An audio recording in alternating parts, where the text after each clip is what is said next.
ناظرین اور پیارے بچوں، آپ کی خدمت میں ساجد مرزا کا آداب پیش خدمت ہے۔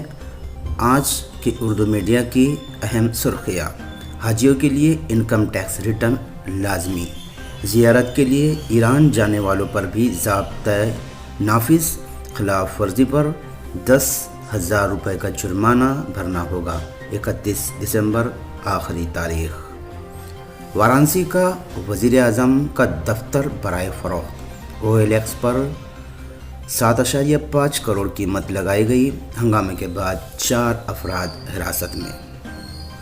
لو جہاد آرڈیننس پر یوگی حکومت کو نوٹس، جواب داخل کرنے کے لیے 4 جنوری تک مہلت، 7 جنوری کو مزید سنوائی۔ ایکتا کپور کو سپریم کورٹ سے عبوری راحت۔ زرعی قوانین کسانوں کے لیے فائدہ مند، مدھیہ پردیش کے کسانوں سے مودی کا ویڈیو کانفرنسنگ کے ذریعے خطاب۔ ممتا کی حمایت میں آئے کیجریوال، مغربی بنگال کے معاملے میں مرکز کی مداخلت کی مذمت۔ ہاتھرس کیس، CBI نے دائر کی چارج شیٹ، چاروں ملزموں پر ریپ اور قتل کا الزام۔ ابو عاصم اعظمی نے یوم اقلیت پر کہا، ہندوستان میں اقلیتیں محفوظ نہیں، فرقہ پرستی عروج پر، ہجومی تشدد میں اضافہ۔ انہوں نے یہ بھی کہا کہ BJP ہندوؤں اور مسلمانوں میں نفرت پیدا کر رہی ہے۔